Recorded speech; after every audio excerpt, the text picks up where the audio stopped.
Welcome back, students. Welcome back to your SST classes. Yes, students, in our previous video, part 1, we have discussed about our chapter number 18, Towards Freedom, page number 89 and some part of 90 page. And in this video, we will discuss the remaining part of this chapter 18, Towards Freedom. आज़ादी के लिए और कौन कौन से movements किए गए थे, इसमें अब हम उसके बारे में पढ़ेंगे. So let's start. Indian National Congress. Indian National Congress जो है उसको फाउंड किया गया था, स्थापना की गई थी 1885 में. तो वो क्या था, इसको इंडियन नेशनल कांग्रेस के बारे में जानते हैं. The educated Indian began to realise, जो एजुकेटेड इंडियन थे उनको ये रियलाइज़ होने लगा था that the British government wanted to keep the Indian poor and backward, कि जो ब्रिटिश गवर्नमेंट है वो इंडियन को आगे बढ़ने ही नहीं देना चाहती. मैंने आपको लास्ट चैप्टर में बताया था जब हमने रिवॉल्ट वाला चैप्टर नंबर 17 किया था कि जो इंडियन थे, इंडियन सोल्जर्स थे, चाहे कोई भी थे, जो इंडियन आर्मी में थे, उन लोग को हायर पोस्ट से जो है वो दूर रखा जाता था. हायर पोस्ट जो रिजर्व की गई थी ब्रिटिश ऑफिसर्स के लिए, इंडियन को जो है मतलब उसमें जो है पॉइंट नहीं किया जाता था और उनसे वर्क भी ज़्यादा लिया जाता था, उनको पे भी कम किया जाता था. तो अब धीरे धीरे सबको समझ में आने लगा था कि जो एजुकेटेड थे स्पेशली उनको, कि जो ब्रिटिश गवर्नमेंट है वो ये चाहती ही नहीं है कि इंडियंस प्रोग्रेस करे, आगे बढ़े. वो ये चाहती है कि वो गरीब ही रहे, पुअर रहे, बैकवर्ड रहे, पिछड़े रहे. They felt the need for an organisation which would help in educating the Indian about the policies of the British. तो फिर उनको एक ज़रूरत महसूस होने लगी कि वो एक ऐसी ऑर्गेनाइजेशन, एक ऐसा संगठन बनाएं, एक ऐसी ऑर्गेनाइजेशन बनाएं जिसमें जो है मतलब जिसकी हेल्प से वो लोगों को जो है जो एजुकेट कर सके. एजुकेट का मतलब नहीं है कि उनको बुक्स पढ़ना सिखा सके, उनको उस बारे में नॉलेज दे सके अबाउट द ब्रिटिश पॉलिसीज़, कि ब्रिटिश जो है उनकी क्या पॉलिसीज़ हैं और वो जो है मतलब क्या करना चाह रही है हम लोगों के साथ. उसके लिए अवेयरनेस जगाने के लिए उन्होंने इंडियन नेशनल कांग्रेस की फाउंडेशन की थी. तो as a result the Indian National Congress, और फिर उसके लिए जो है इंडियन नेशनल कांग्रेस की फाउंडेशन की गई, स्थापना की गई 1885 में बाई A.O. ह्यूम, इनके द्वारा की गई थी. The first session of the Indian National Congress was held in Bombay, और जो पहला नेशनल कांग्रेस का जो सेशन चलाया गया था इंडियन नेशनल कांग्रेस का, वो बॉम्बे में, न्यू मुंबई जिसे मुंबई के नाम से जानते हैं, इन 1885 में फर्स्ट सेशन जो है इसका रखा गया था. The president of first session was Umesh Chandra Banerjee, और उस फर्स्ट सेशन के जो प्रेसिडेंट बनाए गए थे वो कौन थे, Umesh Chandra Banerjee. Some of the major leaders of Congress were Dadabhai Naoroji, Bal Gangadhar Tilak, Badruddin Tyabji और Pherozeshah Mehta, Surendranath Banerjee and Gopal Krishna Gokhale. अब इसमें जो है जो प्रेसिडेंट बनाया गया था तो उमेश चंद्र बनर्जी को बनाया गया था, और कुछ और लीडर्स थे जो प्रोमिनेंट मेजर लीडर्स थे इस नेशनल कांग्रेस के. वो कौन कौन थे आपको भी मैंने बताया, दादा भाई नौरोजी, बाल गंगाधर तिलक, बदरुद्दीन तयाबजी, फिरोज शाह मेहता, सुरेंद्र नाथ बनर्जी एंड गोपाल कृष्ण गोखले, इनका भी मेजर रोल रहा था. The Indian National Congress asked the British government for this thing. अब नेशनल कांग्रेस में ये सारी चीज़ें पूछी गई. बेनिफिशियल पॉलिसीज़ फॉर इंडियन, कि वो उन पॉलिसीज़ के बारे में बताओ जो इंडिया के लिए बेनिफिशियल है, जिसे इंडियन कर सकते हैं. Employment for Indian in government job. अब मैंने जैसे आपको बताया कि हायर पोस्ट पे अपॉइंट नहीं किया जाता था इंडियंस को, तो उन्होंने पूछा कि वो उस एम्प्लॉयमेंट के बारे में जो भारतीयों के लिए हो इन गवर्नमेंट जॉब, क्योंकि गवर्नमेंट जो थी वो तो ब्रिटिश की बन चुकी थी ना, तो इंडियन को उसमें पार्टिसिपेट नहीं दिया जाता था. Better living condition for Indian, और उन्होंने क्या मांगा कि भारत की जो है लोगों की जो है लिविंग कंडीशन में सुधार हो. ये सारी चीज़ों की मांग की गई थी in the Indian National Congress में ब्रिटिश गवर्नमेंट से.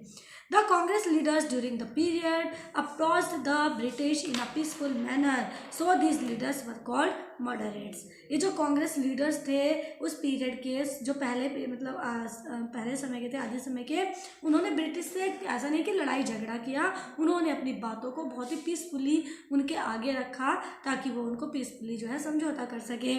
इसलिए जो वो लीडर्स थे उन्हें मॉडरेट्स के नाम से जाना गया.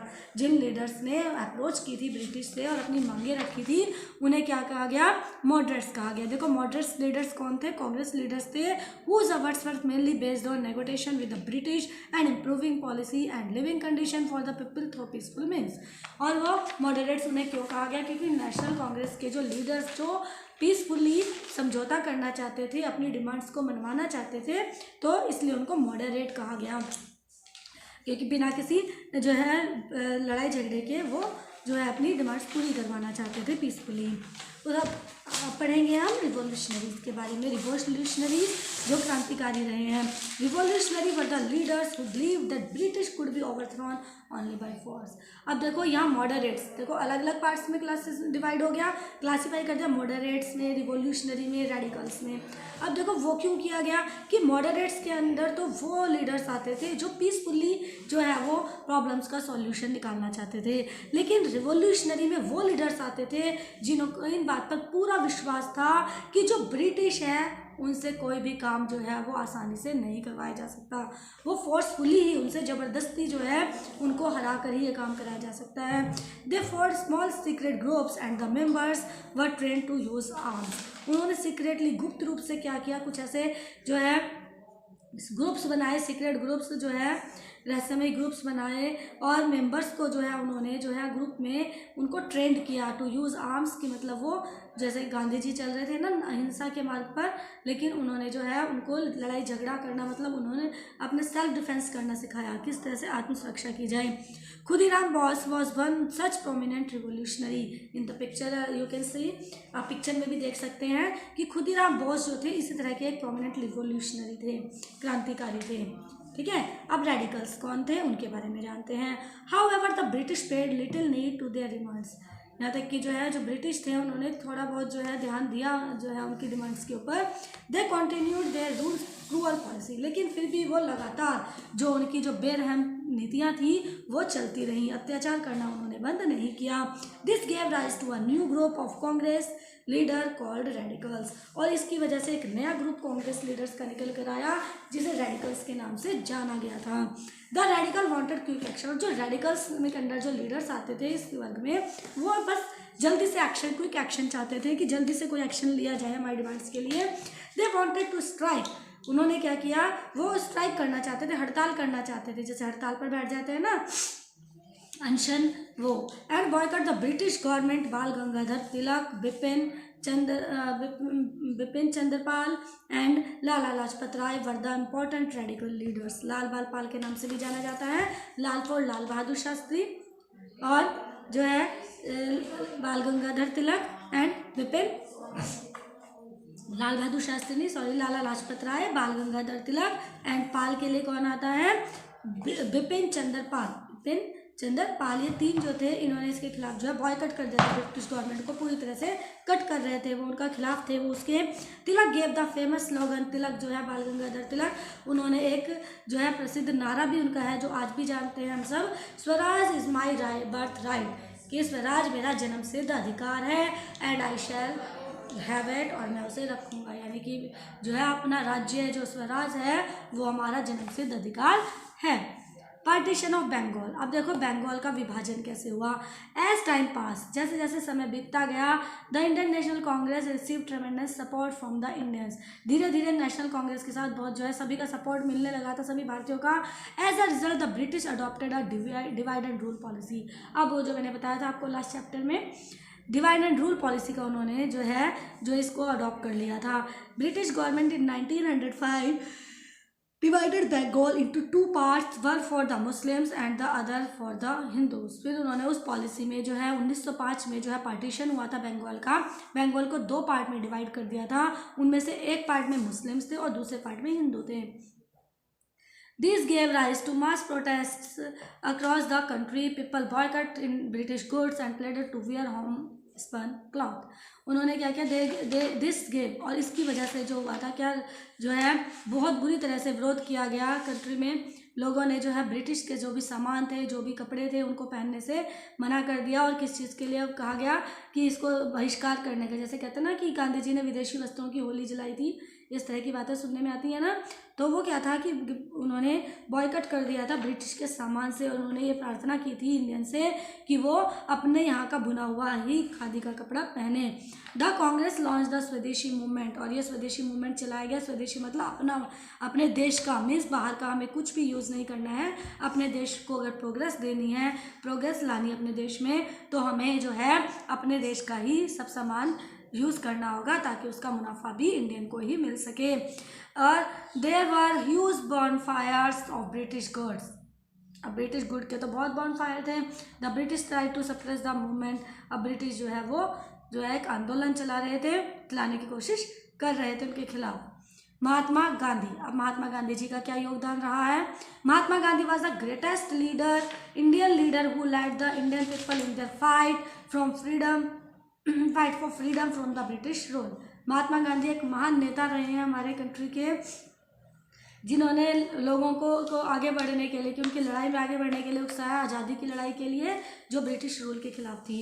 ही वॉज बॉर्न इन 1869 में उनका जन्म हुआ था। He taught the Indian to fight the British using satyagraha and non violence. और उन्होंने लोगों को क्या सिखाया कि जो लोगों के साथ लड़ना है वो सत्य के धर्म पर चल के लड़ना है, सत्य के जो है वो रास्ते पर चलना, सच्चाई के, और नॉन वायलेंस अहिंसा के मार्ग पर चलकर जो है हमें जीत हासिल करनी है। Gandhi ji return to India from South Africa in 1915। और गांधी जी 1915 में साउथ अफ्रीका से लौटकर भारत आए थे। And led the freedom struggle for the next 30 years. और गांधी जी जो है जब ये लौट कर आया, और उन्होंने फ्रीडम के लिए जो स्ट्रगल किया, जो संघर्ष किया, लगातार 30 सालों तक उन्होंने इस संघर्ष को कायम रखा। After coming to India he taught the length and breadth of the country and sad condition of the people. और उसके बाद आफ्टर कमिंग, जब वो इंडिया वापस आए, तो उन्होंने जो है इंडिया की जो है वो दशा देखी, क्या कंडीशन थी। अंडर गांधी जी के अंडर कई लाखों करोड़ों लोग थे, अलग अलग सेक्शन से थे समाज के, जिन्होंने उन्हें ज्वाइन किया आज़ादी के आंदोलन में। Peasant and other poor people also join this movement. और उसमें केवल जो है जो इसमें सिर्फ इसमें जो है ये भी थे पीजेंट, जो मजदूर होते हैं, जो लेबर वर्क के लोग होते हैं इस आंदोलन में, वो भी थे। क्योंकि जो है अत्याचार, जो करप्शन सभी के साथ हो रहा था, अन्याय सभी के साथ हो रहा था। Gandhi ji also worked against caste system. He tried to stop the practice of untouchability. Gandhi ji ने जाति भेदभाव को भी दूर करने का पूरा कोशिश की, उसके ऊपर वर्कआउट किया। And he also tried to stop the practice of untouchability. और जो छुआछूत के नाम पर भेदभाव किया जाता था उस पर भी रोक लगाई। Now non corporation movement. अब हम असहयोग आंदोलन कहेंगे जिसको, उसके बारे में पढ़ेंगे। The whole nation was shocked at the brutality of the British. पूरा का पूरा जो देश था हमारा वो शॉक्ड था, जो ब्रिटिश जो क्रूरता के साथ व्यवहार कर रहे थे, उनके साथ जो अत्याचार कर रहे थे, उसके ऊपर पूरा का पूरा देश जो शॉक्ड था कि किस तरह का व्यवहार हो रहा है उनके साथ। The answer was Satyagraha, fighting without violence. उनका जो आंसर था वो क्या था? सत्याग्रह, कि सत्य के मार्ग पर चलकर बिना लड़े युद्ध करना। This was the beginning of the non corporation movement. और अब नॉन कॉर्पोरेशन मूवमेंट की शुरुआत हो चुकी थी 1920 में। Thousand of student left the school and colleges to join the movement. कई हजारों स्टूडेंट्स थे, छात्र थे, जिन्होंने स्कूल छोड़ दिया, कॉलेज छोड़ दिया और इस आंदोलन में आकर ज्वाइन कर लिया। Gandhi ji wanted that this movement should be peaceful and non violent. Gandhi ji चाहते थे कि ये जो आंदोलन है ये बहुत ही पीसफुल होना चाहिए, शांतिपूर्वक होना चाहिए और बिना किसी हिंसा के होना चाहिए। In the meantime an incident took place at Chaura Chauri in UP where an excited crowd set fire to a police station and burn 22 policeman alive. उसी बीच जो है एक घटना घटी, चौरा चौरी कांड हुआ था एक यूपी में, उत्तर प्रदेश में। और इसमें क्या हुआ, जो भी एक्साइटेड क्राउड थी, जो भीड़ थी इस आंदोलन में, उन्होंने क्या किया था, जो set out fire to police station में आग लगा दी थी, जिसमें 22 पुलिसमैन जो थे वो सिपाही थे, उनको जिंदा जलकर वो मर गए थे। Gandhi ji felt sorry and decided to call off the non corporation movement. और गांधी जी को बहुत बुरा लगा और उन्होंने इसको नॉन कॉर्पोरेशन को बंद कर दिया। जलियांवाला बाग मैसेकर। अब देखो जलियांवाला बाग हत्याकांड जो हुआ था उसमें क्या हुआ था। On 10th April 1919 many assembled for a peaceful and unarmed political meetings. Gandhi ji ने पूरी कोशिश की कि वो निहत्थे ही लड़ाई करेंगे, सच्चे के मार्ग पर चलकर करेंगे, सत्य के मार्ग पर और पीसफुली करेंगे। तो 1999 में 10 अप्रैल को बहुत सारे लोग इकट्ठे हुए जो इस तरीके से एक पॉलिटिकल मीटिंग की उन्होंने to protest against the Rowlatt Act लगाया गया था। उस एक्ट के दौरान बहुत अत्याचार करा जा रहा था। जो जलियांवाला बाग हत्याकांड हुआ वहाँ पर जलियांवाला बाग में एक मीटिंग रखी गई थी वर्ल्ड गार्डन में इन अमृतसर में। तो जनरल डायर जो उस समय थे जिन्होंने पॉलिसी चलाई थी डिवाइड एंड रूल की, तो उन्होंने क्या किया उन्होंने और उनके लोगों ने क्या किया, जब वो पीसफुली जो है उस समझौता करने के लिए वहाँ पर पॉलिटिकल मीटिंग चल रही थी तो उस दौरान उन्होंने फायरिंग की and on the unarmoured gathering killing several innocent man and women. उसमें बहुत सारे निहत्थे मासूम लोगों की जान चली गई। This spiritual incident shock the world. और इस जो है अमानवीय जो ब्रूचुअल मतलब जो एक ब्रूचुअली जो क्रूरता के साथ जो घटना घटी इसने पूरे वर्ल्ड को हिलाकर रख दिया, है ना। फिर जो है खिलाफत मूवमेंट चलाया गया। The movement was started by the Muslim. ये खिलाफत मुस्लिम जैसे कि नाम से ही पता चल रहा है, ये जो मूवमेंट चलाया गया था मुस्लिम के द्वारा चलाया गया था। इसमें मुस्लिम लीडर्स थे जो जैसे कि आपको बताया गया कि 1905 में बंगाल डिवीज़न जो है पार्टीशन हुआ था, तो उसमें 2 पार्ट्स में डिवाइड हुआ था, मुस्लिम और हिंदू में। तो हिंदू वर्ग के जो नेता थे उन्होंने ब्रिटिश गवर्नमेंट के खिलाफ पहला युद्ध छेड़ दिया था, फर्स्ट वर्ल्ड वॉर।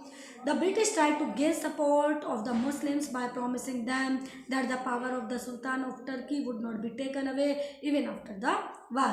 और British try to gain support of the Muslim, वो पूरा कोशिश कर रही थी कि वो मुस्लिम्स को अपने सपोर्ट में कर ले, अपने फेवर में कर ले, और उनसे ये प्रॉमिस कर रही थी कि इस वर्ल्ड वार में जो भी लड़ाई भी होगी तो युद्ध के बाद भी जो सुल्तान जो है टर्की के, उनकी पावर्स पर कोई असर नहीं पड़ेगा, उनकी पावर को नहीं छीना जाएगा। इस तरह के प्रॉमिसेस करके जो है ब्रिटिश जो है वो कोशिश कर रही थी कि वो मुस्लिम लीडर्स को अपने फेवर में कर ले, उनका सपोर्ट पाने के लिए।